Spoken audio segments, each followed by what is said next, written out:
started.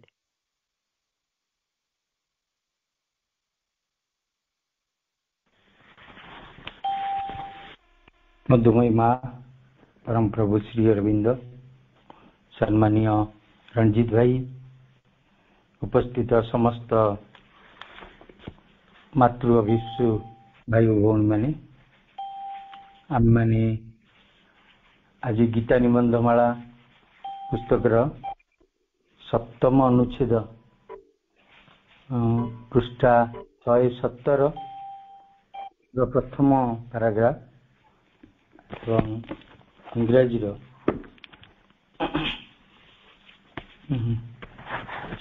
90 पृष्ठार प्रथम paragraph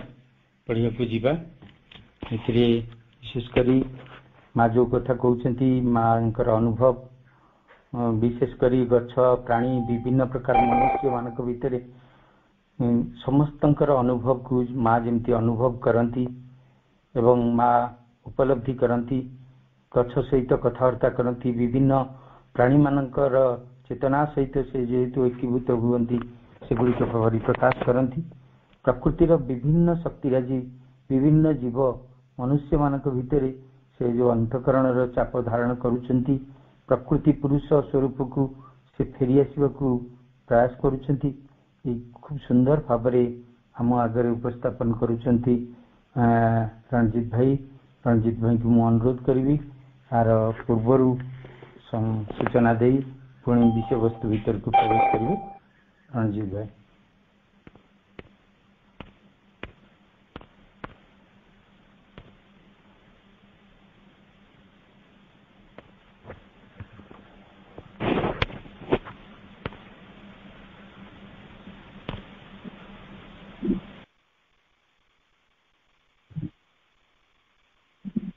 करुणामयी माँ परम प्रभु श्री अरविंद,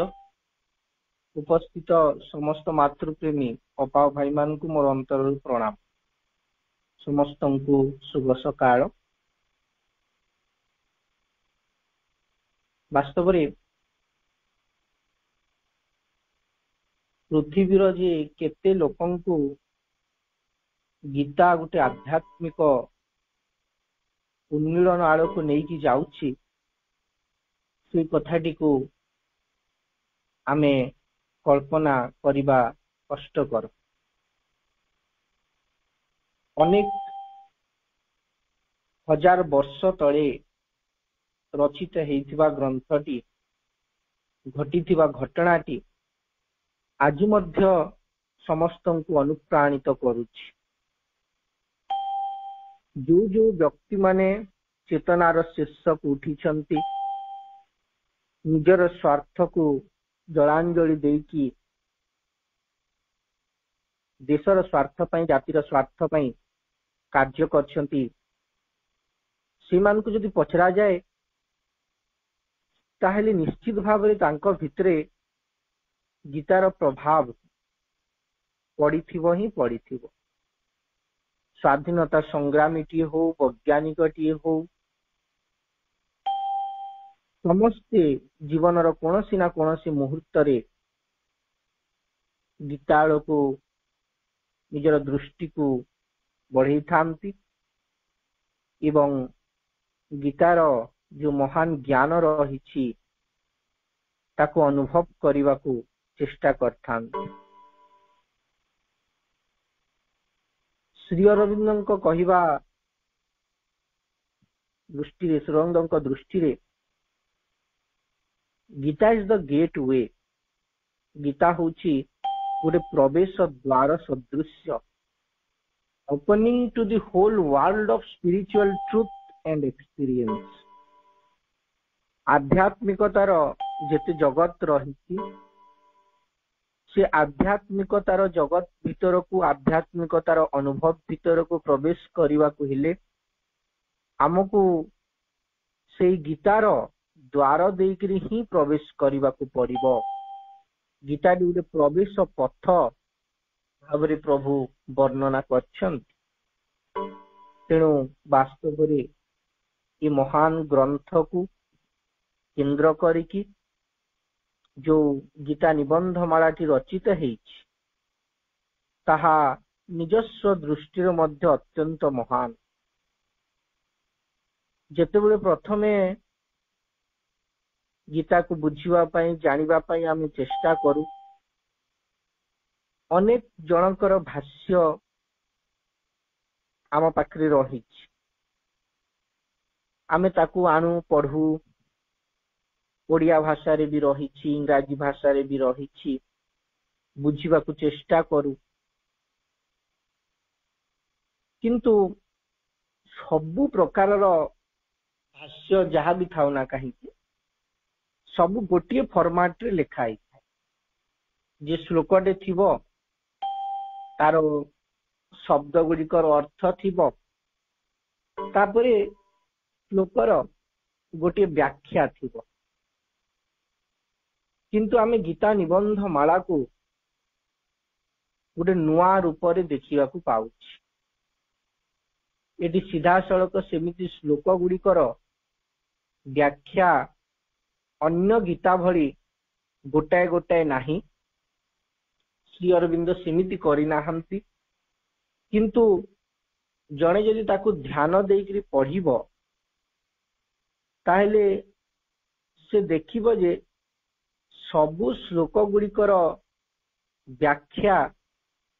ଏଇ ଏସେଜନ୍ଦି ଗୀତା ଭିତରେ ପୁରା ଶ୍ଲୋକର ଯାହା ଏକ୍ଜାକ୍ଟ ମିନିଂ ହବ, ଏଇ ପାରାଗ୍ରାଫ ଗୁଡ଼ିକ ଭିତରେ, ଏଇ ଅଧ୍ୟାୟ ମାନଙ୍କ ଭିତରେ ସଜ୍ଜିତ କରି ରଖା ହେଇଛି। ଯେତେବେଳେ ଯୋଉ ଶ୍ଲୋକର ପ୍ରୟୋଜନ ହେଇଛି, ସେତେବେଳେ ସେଇ ଶ୍ଲୋକଟିକୁ ଅଣାଯାଇଛି ଏବଂ ସେଇ ସବ ପାରାଗ୍ରାଫ ଭିତରେ ତାକୁ ଖଞ୍ଜି ଦିଆ ହେଇଛି। ତେଣୁ ଏମିତି ସୁନ୍ଦର କାବ୍ୟଟି ସମ୍ଭବ ହେଇପାରିଛି ଶ୍ରୀ ଅରବିନ୍ଦଙ୍କର ଯୋଉ ବିରାଟ ଗଭୀର ଦୃଷ୍ଟି ବଳରେ। ଯେ କେହି ବି ବ୍ୟକ୍ତି ଯାହାର ଜ୍ଞାନ ପାଇଁ ଆଗ୍ରହ ରହିଛି, ସେ ମାଙ୍କୁ ଜାଣିଥାଉ କି ନ ଜାଣିଥାଉ, ଶ୍ରୀ ଅରବିନ୍ଦଙ୍କୁ ଜାଣିଥାଉ କି ନ ଜାଣିଥାଉ, ଯଦି ଗୀତା ନିବନ୍ଧମାଳା ଗ୍ରନ୍ଥଟିକୁ ସେ ପଠନ କରେ, ତାହେଲେ ସେ ସେଇ କଥାଟିକୁ ଅନୁଭବ କରିପାରିବ। ଅନେକ ସମୟରେ ମୁଁ କଥାଟିକୁ କହିଛି, କିନ୍ତୁ ଆଜି ଆଉ ଥରେ ଆପଣମାନଙ୍କ ସାମ୍ନାରେ ରଖୁଛି ଯେ ଆମେରିକାର ରାଷ୍ଟ୍ରପତି ଉଡ୍ରୋ ୱିଲସନ୍, ତାଙ୍କର ଝିଅ ଥିଲେ ମାର୍ଗାରେଟ ଉଡ୍ରୋ ୱିଲସନ୍। ଦିନେ ନ୍ୟୁୟର୍କ ସିଟି ଲାଇବ୍ରେରୀରେ ମାର୍ଗାରେଟ ଉଡ୍ରୋ ୱିଲସନ୍ ବସିଛନ୍ତି ଏବଂ ସେତେବେଳେ ପଣ୍ଡିଚେରୀରୁ ବହିଟି ପ୍ରକାଶିତ ହେଇଛି, ଏସେଜନ୍ଦି ଗୀତା 1926 ମସିହାରୁ ପ୍ରକାଶ ପାଇଯାଇଛି। এই ବହିଟା ଟିକେ ଶୀଘ୍ର ପ୍ରକାଶିତ ହେଇଯାଇଥିଲା। ତାପରେ ଆମେରିକାର ସେଇ ଲାଇବ୍ରେରୀରେ ବି ସେମାନେ ବହି ରଖିଛନ୍ତି ଏସେଜନ୍ଦି ଗୀତାକୁ। ମାର୍ଗାରେଟ ଉଡ୍ରୋ ୱିଲସନଙ୍କ ହାତରେ ସେ ବହିଟା ପଡିଛି। ସେ ବି ଆଗରୁ ଟିକେ ଭାରତୀୟ ସଂସ୍କୃତି ପ୍ରତି ତାଙ୍କର ଭଲ ପାଇବା ରହିଛି। ତାପରେ ଏସେଜନ୍ଦି ଗୀତା ଶ୍ରୀ ଅରବିନ୍ଦ କଣ ଆଣିକି ପଢିବାକୁ ଆରମ୍ଭ କରିଛନ୍ତି ଏବଂ କିଛି ପଢିଛନ୍ତି। ପ୍ରଥମ ଚ୍ୟାପ୍ଟର ପଢିଥିବେ କି କଣ ପଢିଥିବେ, କିଛି ପଢିଛନ୍ତି କି ନାହିଁ, ସେ ଗୋଟେ ଯୋଉ ଦେଶ ଏବଂ କାଳର ଯୋଉ ଚେତନା ଥାଏ, ସେଇ ଚେତନାର ঊର୍ଦ୍ଧ୍ୱକୁ ସେ ଉଠି ଯାଇଛନ୍ତି। ଦେଶ କାଳର ঊର୍ଦ୍ଧ୍ୱକୁ ଉଠି ଯାଇଛନ୍ତି, ସମୟ ଆଉ ସମୟାତୀତ ଗୋଟେ ଚେତନା ଭିତରକୁ, ଏବଂ ପଢି ଚାଲିଛନ୍ତି ପଢି ଚାଲିଛନ୍ତି ପଢି ଚାଲିଛନ୍ତି ପଢି ଚାଲିଛନ୍ତି। ଉଠିବାକୁ ଆଉ ଇଚ୍ଛା ହଉନାହିଁ। ଲାଇବ୍ରେରୀ ବନ୍ଦ ହେଇଯିବାର ସମୟ ଆସିଲାଣି, ସନ୍ଧ୍ୟା ହେଇଗଲାଣି। ଯେ ଲାଇବ୍ରେରିଆନ ତାର ବି ସାହସ ହଉନାହିଁ ଯେ ମ୍ୟାଡମକୁ କହିବ ଯେ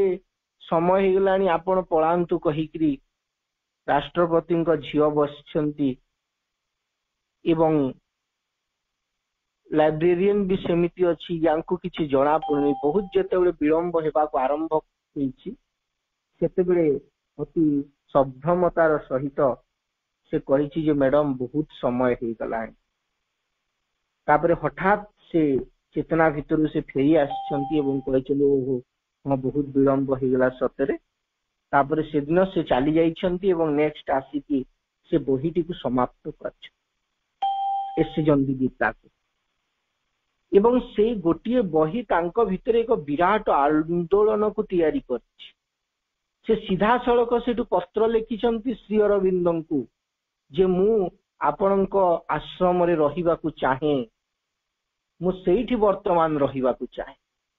तांको जीवन रे आसी गोटे विराट आध्यात्मिक परिवर्तन अमेरिकार अत्यंत संभ्रांत एवं चाकचक्य भरा जीवन को विसर्जन करिकी से आसी जाइछंती पंडिचेरी रो से कष्टमय जीवन भीतर को श्री अरविंद मना करछंती प्राथमिक अवस्था बहुत सुंदर से चिठी पत्र गुड़िक तांको भितर आदान प्रदान हेछि पढ़िले प्रभुंकर विशालता जना पड़े प्रभुंक गभीरता जना पड़े किंतु से आसीछन निजर देह असुस्थता सत्वे से आसीछंती एवं थरे आसिकी आउ केबे भी फेरी नाहंती माँ तांकर नाटी देइछंती निष्ठा तेणु ए गीता निबंध माला केते जे जनकर जीवन को परिवर्तन करछि तो पढ़ी थिबा कथा किंतु आउ जने बड़ साधक आश्रम रे से निजे निजे से इंग्लैंड रो थिले से भी जेते बेले आसीछंती ए गीता निबंध मालाटी तांको प्रभावित करछि मु तांको सहित कथा हेला बेले से कथाटी कहिथिले तेणु गीता निबंध माला भितरे ज्ञानर एमिति स्फुरण हेछि ज्ञान को एते भल भाव सजा जाइछि जे वास्तव रे ये आमको अनेक किछि आम भितर स्पष्टता आनिब जोग जीवन टी बंचिबा को हेले गीतार आश्रय निहाती दरकार जोग जीवन रे आग को बढ़िबा को हेले गीता भितरे प्रवेश करिबा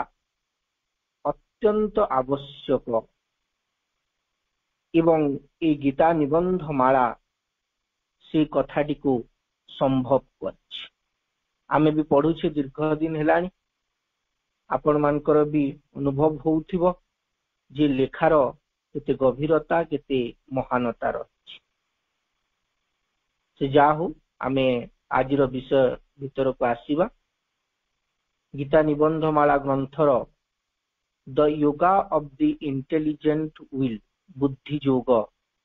विषय रे पढुछे बुद्धि योग मनुष्यर जो बुद्धि ताकू केंद्र करिकरी ए अध्यायटी रचना करा जाइछि आमे बुद्धिर दीटा स्वरूप विषय रे मध्य पढ़िथिले गोटे हायर एवं गोटे लोयर लोयर बुद्धिटी बहु शाखा विशिष्ट कहिकी पढ़िथिले एवं हायर बुद्धिटी गोटे poised concentrated directed towards the truth सत्य प्रति से घुरीछि एई सब जिंस आमे पढ़िथिले गोटे डाउनवर्ड मूवमेंट एवं गोटे अपवर्ड मूवमेंट गोटे ऊर्ध्व गति एवं आ गोटे होछि निम्न गति ता परवर्ती जिनसटी को पढ़िबा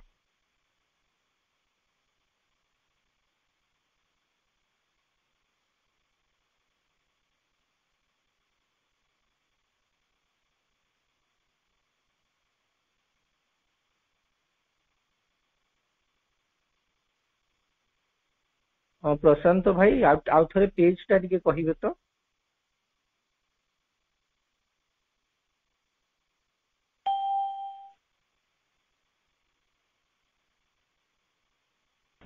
हेलो हाँ भाई ସେଇଟା ହଉଛି 90 ପୃଷ୍ଠା ର ସେକେଣ୍ଡ ପାରାଗ୍ରାଫ ହବ the order of evolution seems contrary ସପ୍ତମ ପାରାଗ୍ରାଫ ଆରମ୍ଭ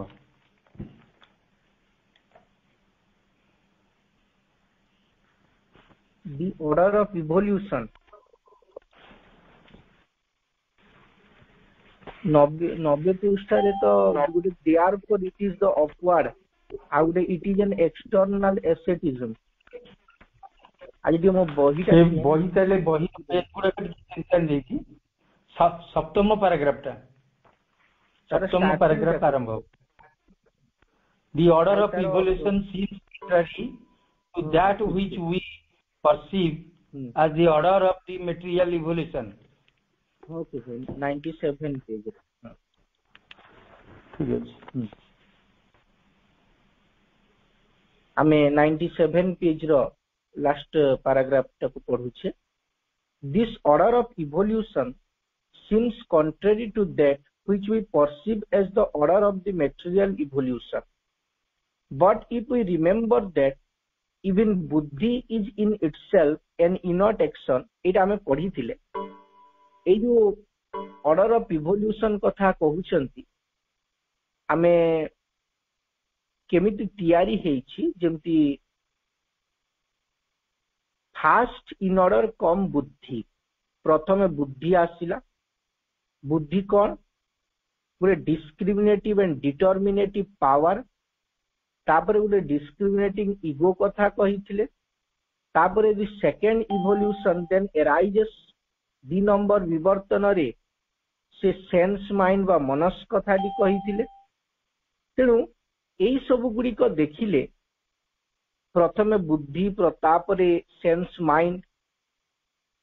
तापरे धीरे धीरे पंच तन्मात्र पंच महाभूत से सब लास्ट आड़ को रही तो एटा उल्टा गोटे वर्णना भली आमको लागुच आमको कौन लगे जे प्रथमे जड़ तैयारी हेतिबो तापरे धीरे धीरे जेमति हमर धर मस्तिष्क अछि ता भितर बुद्धि अछि तेणु बुद्धि रो जो प्रिंसिपलटी आमको लागुची जे सेटा गोटे जीवंत वस्तुर बा जीवंत गोटे शरीरर गोटे प्रिंसिपल किंतु प्रकृत रे बुद्धिटी जे गोटे जड़ शक्तिर ही गोटे क्रिया से कथाटी को एठी स्पष्ट करूछन बुद्धि is in itself an innate action of inconscient nature गोटे निश्चेतन प्रकृति जे कि जड़ प्रकृति से निश्चेतन प्रकृतिर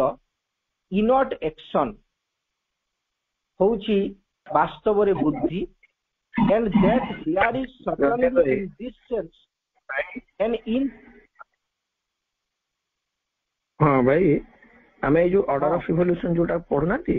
ए चैप्टर टा सॉरी करी नेक्स्ट चैप्टर जाइतला फॉर एविडेंटली नेक्स्ट पैराग्राफ रो for evidently there are two possibilities सेटा दुई लाइन खंडे आलोचना करथिले ए पैराग्राफ सॉरी हां सिया मुते भी लागै हां सॉरी आज मो बहिटा टिके चेंज हे आइछि तो सेति पे टिके कंफ्यूजन होतला हां एटा पढी थिले हम ठीक अछि मु तारो खाली जिस्टा कहि दउछि तो एटी कहउछंती जे जो बुद्धिटी गुटे जड़ शक्ति रही एक क्रिया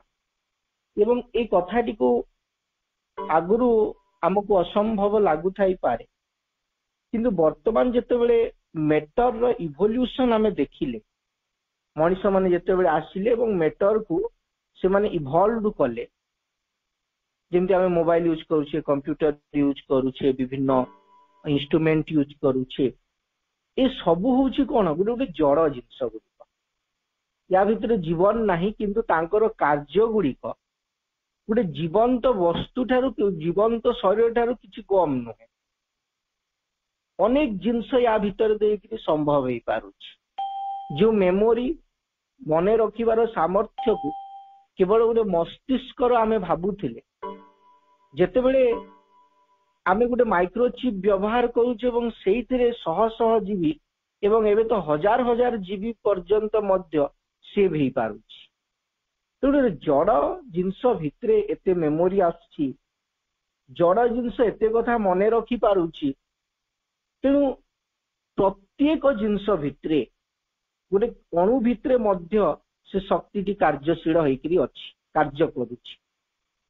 तेणु एई कथाटी को गोटे जड़ शक्तिर क्रिया कहिकी एठी Shri Arvind कहउछन For evidently there are two possibilities of the action of the intelligent will. It may take its downward and outward orientation towards a discursive action of the perceptions and the will in the triple play of prakriti. एबे से बुद्धिर दी प्रकारर कार्य गोटे होची तार downward movement एवं आउ गोटे होची तार अपवर्ड मूवमेंट जेतेबेले से बुद्धिर डाउनवर्ड मूवमेंट हब निम्नतर गति हब सेतेबेले कौन हब it may take its downward and outward जेतेबेले डाउनवर्ड मूवमेंट हब सेतेबेले से आउटवर्ड को जीव अर्थात बाहर जिनस गुड़ा को बेसी देखिब आमे जो कहूँ गोटे सुपरफिशियल दृष्टि हम ऊपर ऊपरटा को देखिब अंतर भीतर को प्रवेश करिब नाही केवल से बाहरे बाहरे घूरिब तेणु जेतेबेले डाउनवर्ड हुए सेतेबेले बेसी बहिर्मुखी चेतना हुए एवं जेतेबेले बुद्धिटी अंतर्मुखी हुए सेतेबेले से ऊर्ध्व को जाए तेणु दी प्रकार गति बुद्धिर आइदर सेटा डाउनवर्ड मूवमेंट हेई पारे किंबा से अपवर्ड मूवमेंट हेई पारे तेणु दी प्रकार संभावना से बुद्धि भितरे रही ए कथाटी को एठी कहउछन downward and outward orientation towards a discursive action गोटे विक्षिप्त क्रिया of the perceptions and the will in the triple play of प्रकृति से अनुभव करिवा भितरे एवं से अनुभव करिवा भितरे एवं तार इच्छा शक्ति भितरे गोटे विक्षिप्त क्रिया को आमे देखिबा जेतेबेले बुद्धिटी बहिर्मुखी हब एवं बुद्धिटी निम्नगामी हब or it may take its upward and inward orientation toward a settled peace and equality in the calm and immutable purity of the conscious silent soul no longer subject to the distractions of nature किंबा जेतेबेले तार गतिटी upward hub upward हेले सेठी inward हब अंतर्मुखी हेब inward orientation towards a settled peace जेतिकी जेतिकी व्यक्ति भीतर को प्रवेश करिवो अंतर्मुखी हब से ता भीतर शांतिटा सेते सेटल्ड हब सेटल्ड पीस शांतिर अनुभव से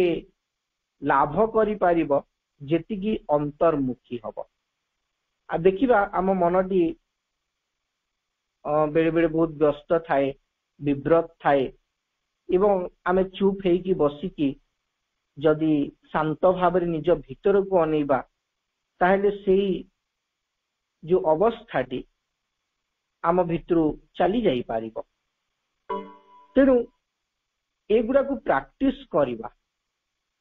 निजे टिके अंतर्मुखी हबा भीतर को प्रवेश करिबा ए कथा गुडी को आमे अभ्यास करिबा द्वारा आम भितरे से स्थिर शांति प्रतिष्ठित हुए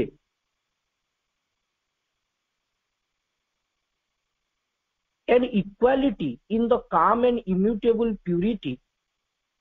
of the conscious silent soul no longer subject to the distractions of nature समता शांति एवं शुद्धता of the conscious silent soul पूरे नीरव द्रष्टा सचेतन आत्मा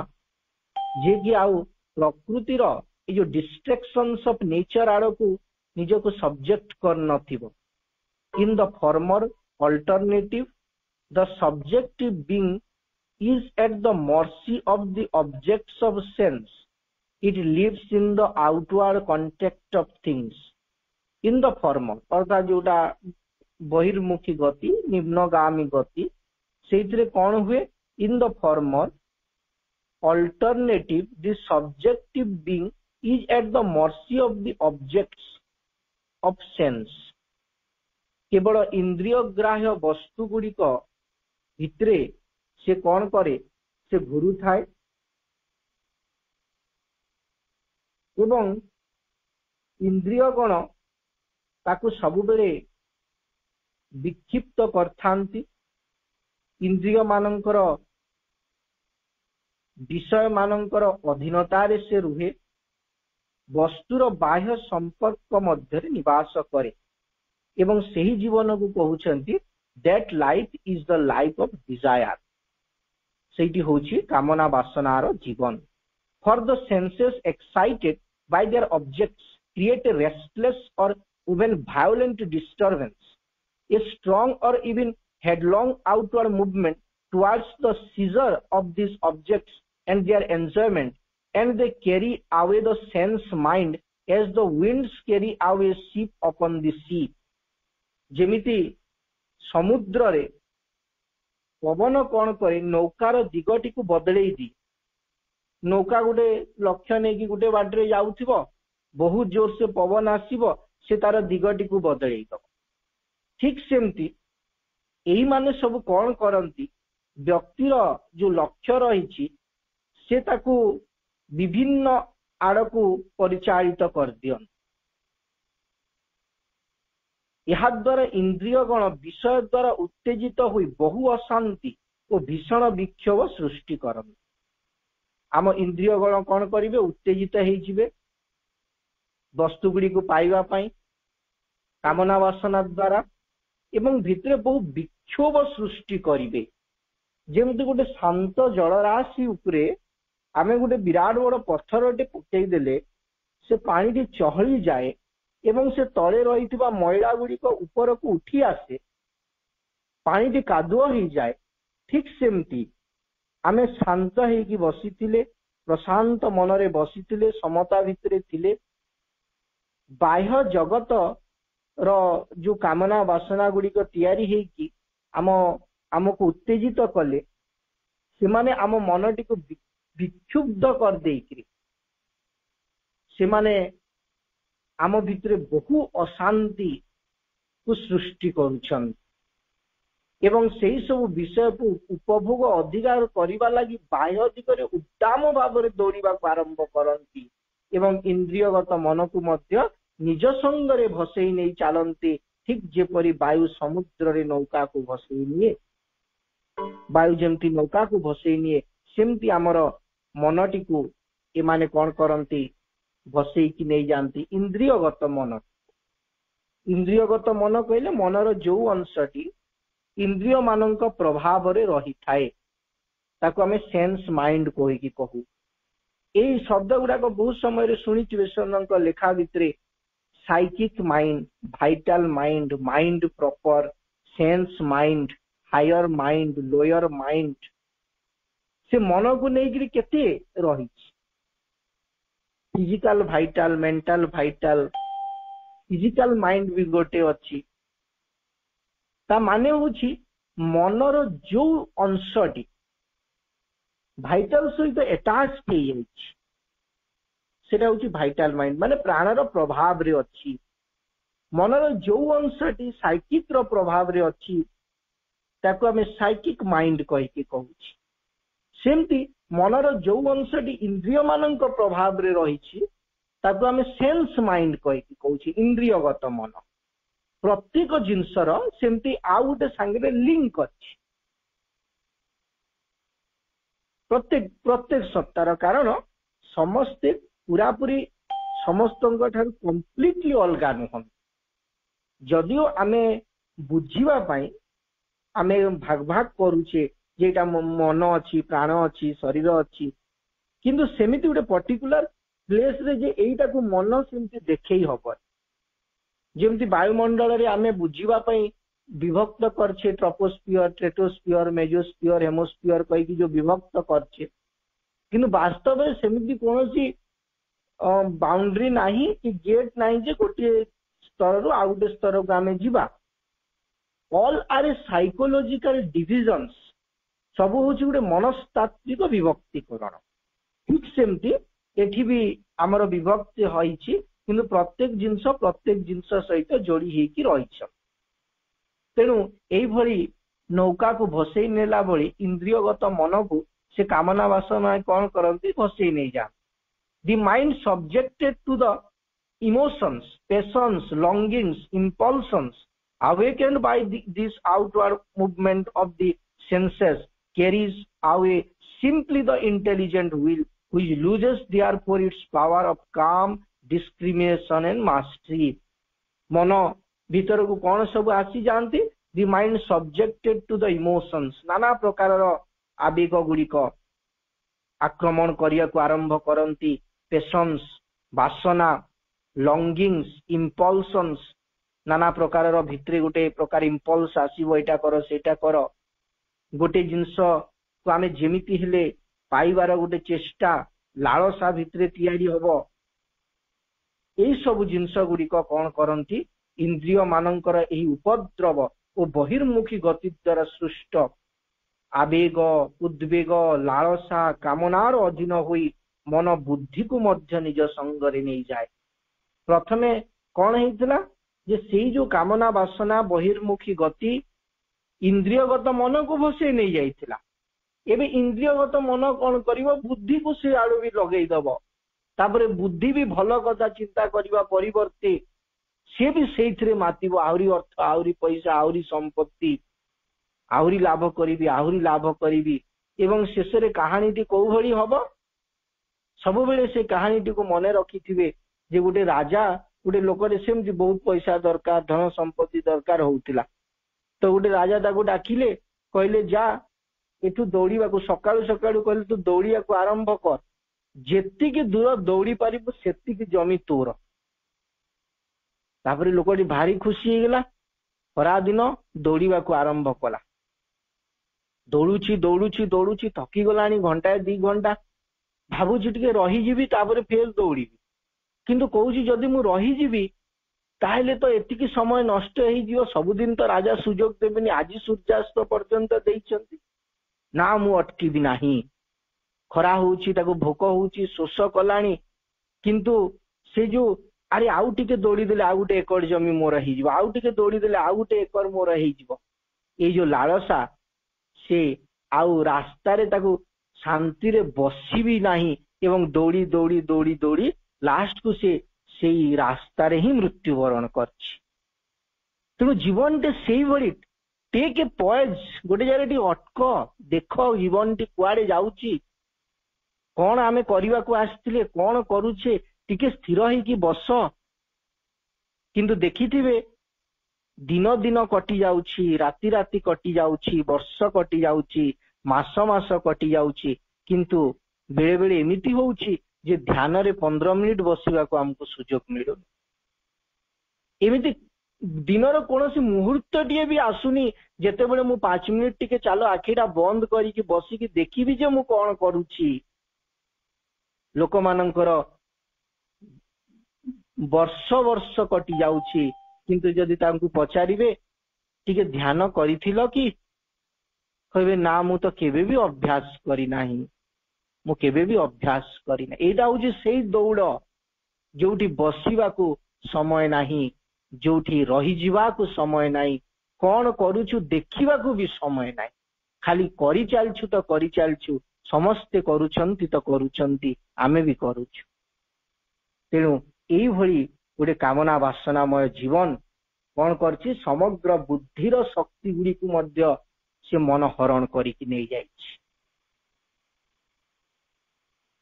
The mind subjected to the emotions, passions, longing, impulsions, awakened by this outward movement of the senses, carries away similarly the intelligent will. बुद्धि को भी नहीं कि पड़ेला, which loses therefore its powers and calm, discrimination and mastery. जो बुद्धि भितर जो सामर्थ्य गुड़िक थिला, power of calm, discrimination, अत्यंत स्थिर भावरे से जो अलगा अलगा करी कि देखिबा को सिखुतिला एटा ठीक एटा भूल एटा करणीय नुह द इंटेलिजेंट विल जो कार्यटी को करूतिला से शक्तिटी को मध्य से ए जो इंद्रिय मानक पछरे धाइकरी से हरेई देला एवं जो मास्टरी थिला तार निज ऊपर जो आधिपत्य विस्तार करिवार जो शक्ति बुद्धि भितरे थिला निज को कंट्रोल करिवार जो शक्ति बुद्धि भितरे थिला ସେଇଟାକୁ ମଧ୍ୟ ସେ ହରେଇ ଦେଲା। Subjection of the soul to the confused play, subjection to the soul to the confused play of the three gunas of Prakriti in their eternal entangled twining and wrestling ignorance, a false sensuous objective life of the soul, enslavement to grief and wrath and attachment and passion are the results of the downward trend of the buddhi, the troubled life of the ordinary unenlightened undisciplined men। ସତେ ଯେମିତି ଏଇ ପାରାଗ୍ରାଫଟିରେ ଆମର ଜୀବନଟିକୁ ଶ୍ରୀ ଅରବିନ୍ଦ ବର୍ଣ୍ଣନା କରିଦଉଛନ୍ତି। ଜୀବନଟି ବର୍ତ୍ତମାନ କିଭଳି ହେଇଛି ତାକୁ ଯେମିତି ଏଇ ପାରାଗ୍ରାଫଟିରେ ସଜେଇକି ରଖିଦେଇଛନ୍ତି। କହୁଛନ୍ତି ବୁଦ୍ଧିର ଏହିପରି ନିମ୍ନ ଗତି ଫଳରେ ଆତ୍ମା ପ୍ରକୃତିର ତ୍ରିଗୁଣ ଲୀଳାର ଅଧୀନ ହେଇପଡେ। ଯୋଉ ବୁଦ୍ଧିଟିକୁ ଅଣା ହେଇଥିଲା ରାସ୍ତା ଦେଖେଇବ, ଯୋଉ ବୁଦ୍ଧିଟିକୁ ଅଣା ହେଇଥିଲା ସେ ଜିନିଷ ଗୁଡିକ ଭିତରେ ଭଲ ଠିକ ଭିତରେ ପାର୍ଥକ୍ୟ କରିବ, ସେ ଯେତେବେଳେ ତାର ଶକ୍ତିକୁ ହରେଇ ଦେଲା, ଇନ୍ଦ୍ରିୟ ମାନଙ୍କ କବଳରେ ପଡିକିରି କାମନା ବାସନାମୟ ଜୀବନଟିଏ ବଞ୍ଚିକି ବୁଦ୍ଧିର ନିମ୍ନାଭିମୁଖୀ ଗତି ହେଇକି ସେତେବେଳେ ଆତ୍ମା କଣ କରେ, ପ୍ରକୃତିର ତ୍ରିଗୁଣ ଲୀଳାର ଅଧୀନ ହେଇପଡେ, ଅଜ୍ଞାନମୟ ହେଇଯାଏ। ତାର ଜୀବନ ମିଥ୍ୟାପୂର୍ଣ୍ଣ ଇନ୍ଦ୍ରିୟ ପରାୟଣ ଏବଂ ବହିର୍ମୁଖୀ ହୋଇପଡେ। ବ୍ୟକ୍ତିର ଯୋଉ ଆତ୍ମାଟି କଣ ହୁଏ, ପ୍ରକୃତିର ଅଧୀନକୁ ପଳେଇ ଆସେ, ତିନି ଗୁଣର ଅଧୀନକୁ ପଳେଇ ଆସେ। ଇନ୍ ଦିଆର ଇଟର୍ନାଲ ଏଣ୍ଟାଙ୍ଗଲ ଟ୍ୱାଇନିଂ ଆଣ୍ଡ ରେଷ୍ଟଲିଂ, ସେ ତାର ଜୀବନଟି ଅତ୍ୟନ୍ତ ମିଥ୍ୟାପୂର୍ଣ୍ଣ ହୁଏ, ଅଜ୍ଞାନମୟ ହେଇଯାଏ, ଇନ୍ଦ୍ରିୟ ପରାୟଣ ହୁଏ, ବହିର୍ମୁଖୀ ହୁଏ। ସେ ଶୋକ କ୍ରୋଧ ଆସକ୍ତି ଏବଂ ଆବେଗର ଦାସ ହେଇଯାଏ। ଜୀବନ ଭିତରେ a false sensuous objective life of the soul, enslavement to grief and wrath and attachment and passion are the results of the downward trend of the buddhi। ଯେତେବେଳେ ମଣିଷର ବୁଦ୍ଧିର ନିମ୍ନାଭିମୁଖୀ ହୁଏ ସେତେବେଳେ ତା ଭିତରେ ଶୋକ କ୍ରୋଧ ଆସକ୍ତି ଆବେଗ ଏସବୁ ଗୁଡିକ ସୃଷ୍ଟି ହୁଏ। ଏହା ହିଁ ହେଲା ସାଧାରଣ ଅଜ୍ଞାନୀ ଅସଂଯମୀ ମଣିଷର ଜୀବନ। ଯେତେବେଳେ ମଣିଷର ଜୀବନଟି ଗୋଟେ ଅସଂଯତ ଭାବରେ ସେ ବଞ୍ଚେ, ଅଜ୍ଞାନଗ୍ରସ୍ତ ଭାବରେ ବଞ୍ଚେ, ସେତେବେଳେ ତାର ଜୀବନଟି ଏଇଭଳି ହୁଏ। ଭୟ ଶୋକ କ୍ରୋଧ କାମନା ବାସନା ଅଜ୍ଞାନତା ତା ଜୀବନରେ ଯେମିତି ପ୍ରତ୍ୟେକ ନିଶ୍ୱାସ ପ୍ରଶ୍ୱାସରେ ତାକୁ ଘେରିକିରି ରହିଥାଏ। ଏ ଟ୍ରବୁଲ୍ଡ ଲାଇଫ ଅଫ ଦି ଅର୍ଡିନାରୀ ଅନଏନଲାଇଟେନ୍ ଅନଡିସିପ୍ଲିନ୍, ବିଶୃଙ୍ଖଳିତ ଜୀବନ, ଯାହାର ଜୀବନଟି ଆଲୋକିତ ହେଇନାହିଁ, ସେଇଭଳି ବ୍ୟକ୍ତି ଏଇଭଳି ଗୋଟେ ଜୀବନ ବଞ୍ଚେ। Those who like the Vedavadins make sense enjoyment the object of action and its fulfillment the highest aim of the soul are misleading guides। ଆମେ ଆଗରୁ ପଢିଥିଲେ ଗୋଟେ ବେଦବାଦ ଏବଂ ଆଉ ଗୋଟେ ହଉଛି ବ୍ରହ୍ମବାଦ। ବେଦକୁ ଦି ପ୍ରକାର ମାର୍ଗରେ ବ୍ୟବହାର କରାଯାଇଛି। କେତେଜଣ ବୈଦିକ ମନ୍ତ୍ର ଗୁଡିକୁ ବ୍ୟବହାର କରିକି ଦେବତା ମାନଙ୍କୁ ସନ୍ତୁଷ୍ଟ କରିକି ନିଜର କାମନା ବାସନାକୁ ପୂର୍ତ୍ତ କରିବାକୁ ଚେଷ୍ଟା କରିଛନ୍ତି ବା କରୁଛନ୍ତି। ତାଙ୍କ ଅନୁସାରେ ଜୀବନର ଲକ୍ଷ୍ୟ ହଉଛି ଇନ୍ଦ୍ରିୟ ସୁଖ ବା ଇନ୍ଦ୍ରିୟ ତୃପ୍ତି। ସେଇଭଳି ଏକ ରାସ୍ତା ମଧ୍ୟ ବେଦର ଶ୍ଲୋକ ଗୁଡିକୁ କେନ୍ଦ୍ର କରିକି ବାହାର କରାହେଇଛି ଏବଂ ଆଉ ଗୋଟିଏ ଦିଗରେ ବେଦର ଶ୍ଲୋକ ଗୁଡିକୁ ବ୍ରହ୍ମଙ୍କୁ ଉପଲବ୍ଧି କରିବା ପାଇଁ ବ୍ୟବହୃତ ହେଇଛି। ତେଣୁ ଯେଉଁ ବେଦବାଦୀ ମାନଙ୍କ ପରି ଇନ୍ଦ୍ରିୟ ଭୋଗକୁ ହିଁ କର୍ମର ଲକ୍ଷ୍ୟ ଏବଂ ତାର ପରିପୂର୍ଣ୍ଣତାକୁ ଜୀବର ପରମ ଧ୍ୟେୟ କରନ୍ତି, ସେମାନେ ମନୁଷ୍ୟଙ୍କୁ ଭ୍ରାନ୍ତ ପଥ ଦେଖାନ୍ତି। ତେଣୁ ବେଦବାଦୀ ମାନେ ଯେଉଁମାନେ ଦେବତା ମାନଙ୍କୁ ସନ୍ତୁଷ୍ଟ କରାଯାଉଛି କାମନା ବାସନାର ପରିପୂରଣ କରିବା ପାଇଁ, ଇନ୍ଦ୍ରିୟ ତୃପ୍ତି ପାଇଁ, ସେ କହୁଛନ୍ତି, ପ୍ରଭୁ କହୁଛନ୍ତି ଯେ ସେମାନେ ଏକ ଭ୍ରାନ୍ତ ପଥରେ ମଣିଷକୁ ପରିଚାଳିତ କରୁଛନ୍ତି। ଅନ୍ତତଃ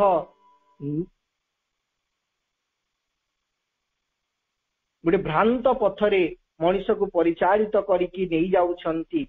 अंतस्थ निर्विषय आत्मानंद ही आमर प्रकृत लक्ष्य यहाँ ही आमर शांति मुक्तिर उच्च एवं व्यापक साम्यावस्था आमर लक्ष्य कौन the inner subjective self delight अंतर भितरे आमको से परम आनंद को निर्विषय परम आनंद को प्राप्त करिया को पड़िबो। एठी देखंतु जेतेबेले अंतर कथा आसिला सब्जेक्टिव वर्ड व्यवहार हैला यदि बाहर हेई थांता ऑब्जेक्टिव हेई थांता the inner subjective self delight independent of objects in our is our true aim एमिति एक आनंद जो कि बाह्य वस्तु गुड़िक उपरे निर्भरशील नथिबो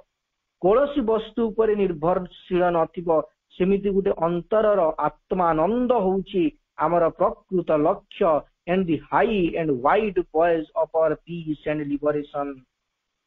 यहाँ ही आमर शांति मुक्तिर उच्च एवं व्यापक साम्यावस्था तेणु जो शांति जो स्थिरता तार सर्वोच्च शिखर होउची अंतर भितरे से आत्मानंद को लाभ करिबा बाह्य इंद्रियर तृप्ति मनीष को विपथगामी कराए कामना वासनार तृप्ति मनीष भितरे भय शोक क्रोध ये सब को जन्म दिए एवं जीवन निम्नाभिमुखी गति आड़ को चली जाए अज्ञानग्रस्त जीवन ही जाए तेणु आमको बुझीबा को पड़िबो जे आमर जीवन नौकाटी को जेमिति कामना वासनार जो पवन एपट सेपट न करे आमर नौकाटी लक्ष्य पथरे जेमिति चले एवं से इंद्रिय गुड़िक मन को हरण करि नै जाउछंती मन बुद्धि को इंद्रिय मन को हरण करूछंती इंद्रिय मन बुद्धि को हरण करि नै जाउछि बुद्धि भ्रष्ट हेबा फल आत्मा त्रिगुणमयी प्रकृतिर अधीन हो जाउछि फल भय शोक क्रोध जीवन भीतर को आसुछि ए जो चक्र ए भितरु हमको बाहरिया को पड़िबो